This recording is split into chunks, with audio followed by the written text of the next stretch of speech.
university students. All right, sir, I'd like to thank you for joining us on the broadcast today on NewsX World. Thank you for taking our time speaking to us. Meanwhile, viewers, more developments coming in. US President Donald Trump has called Harvard University to pay a sweeping $500 million settlement to restore its federal funding. President Trump has directed Education Secretary Linda McMahon during a cabinet meeting to not further negotiate with the university administration while accusing the university of being quote-unquote very bad. Trump's comments have come as a federal judge is expected to soon rule in the funding case against the Trump administration. President Trump had earlier halted $2.6 billion of research fundings to the university, which is now facing investigation on accusations of fostering anti-Semitism and foreign funding sources. In July earlier, Columbia University agreed to pay the U.S. Treasury $200 million over 3 years, as well as $21 million to resolve Equal Employment Opportunity Commission investigations.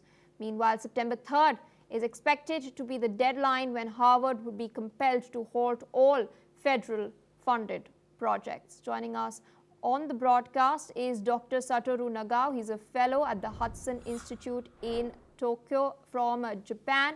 So thank you so much for joining us on the broadcast on NewsX World as we discuss what is taking place in Trump versus Harvard showdown. This face-off has been occurring for a couple of months ever since Trump came to power. He signed a slew of executive orders. Some of his earliest targeted Harvard in particular, as well as other Ivy League universities. Earlier, we'd seen that Columbia agreed to pay the U.S. Treasury $200 million over the course of 3 years. Now, it soon seems that Harvard will also be likely to pay a sweeping settlement as well. There is a court case that is underway. Where do you see this battle headed next? This battle between the Trump administration and the elite universities in the United States is two backgrounds. One is diplomatic background, another one is domestic background. Diplomatically, of course, they rely on the foreign student, Chinese student, in this case, Chinese student or Chinese research project with the teacher of this university is stealing the technology from the United States is a logic.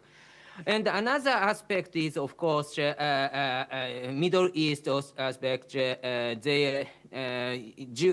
Israel and the Israel movement inside of the university is a matter of concern because these universities rely on the foreign student and many countries do not like the Israel, but the student group is very big, bigger than the Jewish student came from the Israel or sympathy with Israel. So that's why this is a matter.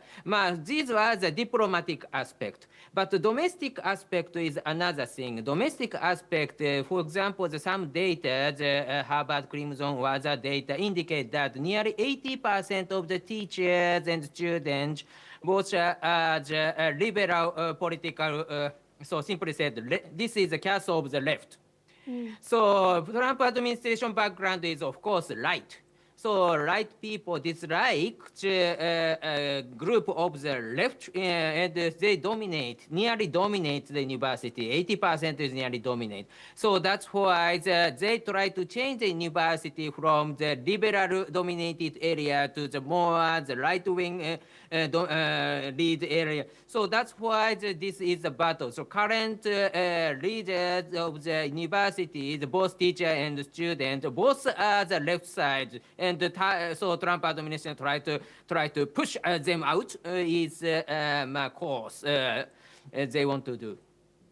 All right, Dr. Nagao, thank you so much for taking our time speaking to us on NewsX World. Viewers, more news coming in this time from France. Now, according to an IFOP poll, 63% of French citizens support dissolving the parliament and holding new elections. Now, this comes as French Prime Minister Bayrou battles to save his minority government. Bayrou's government looks increasingly likely to be ousted next month as 3 of the main opposition parties stated that they would not support him in the confidence vote, which he announced for September 8th. This was done over his plans for sweeping budget cuts. Any decision to dissolve parliament must be made by President Emmanuel Macron, and reports indicate that 51% believe Macron will not dissolve the parliament.